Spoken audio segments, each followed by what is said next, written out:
Hi, I'm Dell'Olio of Mad Exotics, and I'm going to be walking you through how to make crested gecko food, how to care for them, and even how to breed them. You're watching Mad Exotics.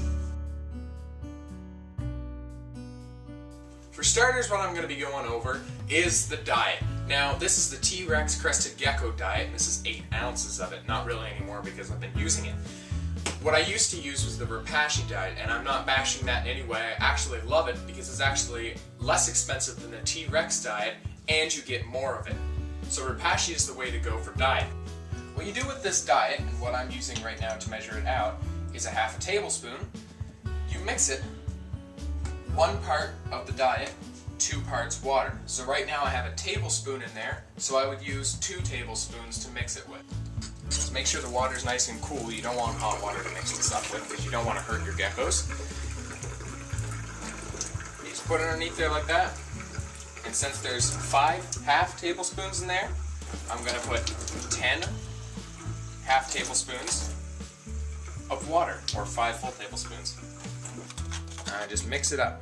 You got to mix it really good, and this is why I really like Reptile over the T-Rex diet as well, because the Reptile really mixes nice. With this, you've really got to get into it, and you've really got to spend a little extra time with it. So now what I'm going to do is I'm going to add some calcium plus D3. I've gone over the importance of D3 in the past when I was teaching you how to make bearded dragon food, but I'll go over it again. It helps them absorb the calcium. Now for crested geckos, since mine are breeding, I put in a little bit extra calcium. For a normal batch about this size, I'd only put about 2 scoops in, but since my females are in breeding mode right now, I put in a little bit more to give them a little calcium boost. And next, this is the multivitamin, also from Exoterra. For this one, I do the same thing. I put in 3 scoops. I would recommend 2 scoops for normal. And then I take some of this. This is the electrolyte and vitamin D3. So I'm giving them a little bit more vitamin D3 to help them metabolize the calcium a little bit better. 3 drops. That time I got 3.5. And then I just mix it real good. The electrolyte also helps them keep hydrated too. It's really important for crested geckos that they maintain hydration, and they also get the proper temperature. But I'll go over the temperature when we get up there. I hear it all the time, people saying my crested gecko isn't eating, or how can I tell if my crested gecko is eating? And it really comes down to the amount of food you give them and the size of the bowl you give them. Now if I was feeding 20 crested geckos at once, this would be about the size of a bowl I would want to put down, or even on this side. And I would fill it with the crested gecko food and I would leave it in there. And the next morning you would see a significant difference. But if you're feeding 1 crested gecko and he's got a bowl this size, you won't see a significant difference. Another way you can tell that they're actually eating is if you see defecation throughout the cage. For my 3 crested geckos, I actually put it in about something like this size or a little bit smaller, so the next morning I can actually see whether they've eaten or not. Now let's get on to some cage requirements. What I have 3 in right now is actually a standard 29-gallon aquarium. I've actually heard of people keeping 4 or 5 in there, and I actually want to get 1 extra female, so it would actually become 4 inside of there.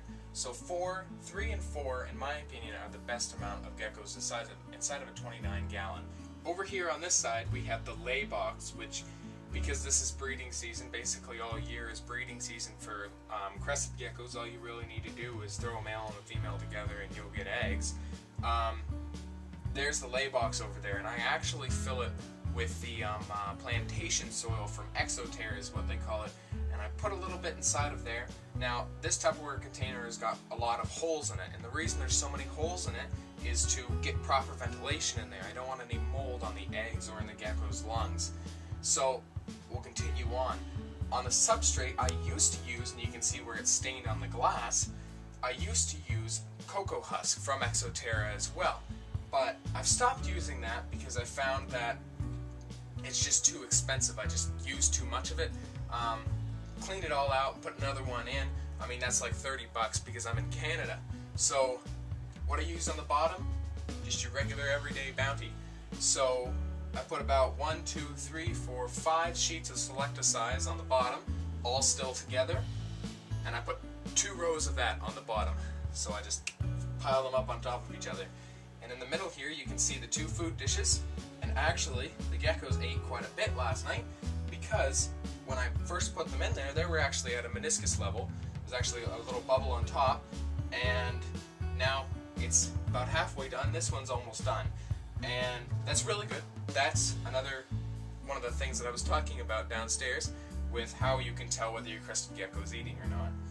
Over here I have a water dish. Some people say water dishes aren't that, you don't need them, they're not a necessity. But I say they are. I see my crested geckos go down there sometimes. As always, with crested geckos, you need a lot of cover. I just store-bought these little fake branches and vines. I actually got that and cleaned it. For lighting, I have a full spectrum UVB light on top of it. That also helps them handle the calcium. With crested geckos, you really do not want a basking light. It gets too hot in there, they just can't handle it. I actually had one perish because I didn't know how warm it was supposed to be. How warm it's supposed to be inside the tank is about room temperature, about 72, 75 degrees inside of the tank, but it can fluctuate back and forth from 65 to 80. I wouldn't recommend you going like that all day, every day, but it can. Every morning with the crested geckos, I actually take a spray bottle and I spray them down. To do this, I just push this back so I can get a little bit more of a surface area to spray on, and then I just point it down inside and spray all along. I spray until the whole cage looks like it's got water on it, and which usually requires about 30-45 seconds of spraying, which is with my hand. Here we have a little tiny female crested gecko. And the way you can tell they're a female, and I'll show you a male as well so you don't get confused, is on their little bottoms here. The ones I have don't have any tails. On their little bottoms there, it's really flat. There's no bulbous shapes. Sorry about that, little girl. And that's basically the main way to tell male and female apart. I'll show you a male now.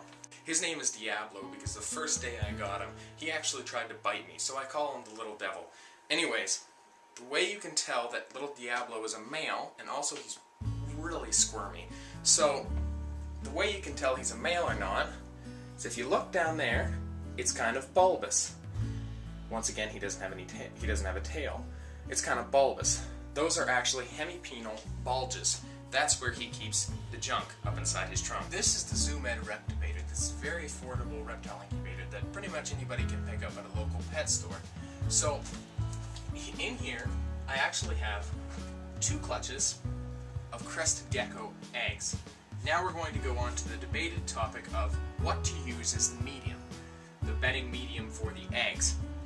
What I actually started using was Hatchite, but I used to get crested gecko eggs actually dry out inside of Hatchite. I don't know whether it was because the Hatchite had expired or what it was, but now I've started to use vermiculite. Vermiculite has given me great results. The humidity stays upwards of 90% inside of the incubator, and everything's going according to plan. Everything's running very smoothly with the vermiculite. Now with crested gecko eggs, you keep them at the same temperature you would keep the adults. You keep them at about 75 degrees Fahrenheit. I think it's also important to mention how I keep my humidity levels up inside of my room. I like to keep my crested geckos at about 80% or 90% humidity inside of their caging environment. And to do that is kind of difficult, especially in the wintertime in Canada. So what I actually have gone out and purchased is a humidifier. Just a small little basic humidifier will do that covers something like 31 square feet or something even smaller. It's also important to note that every 5 to 7 days I change out my substrate, and I also take a wet paper towel and scrub down the walls of the aquarium. I keep my crested geckos very clean, and I take great pride in it. Hi guys, sorry this video's been so long in the making. I've been promising crested geckos for a while and just haven't fulfilled my promise for some unknown reason. But what I do hope to show you next week is all of my new leopard geckos, and I'd like to show you a bit of their genetics and a bit of the stories behind them. Until then, you've been watching Mad Exotics. I'm Marcus Dell'Olio.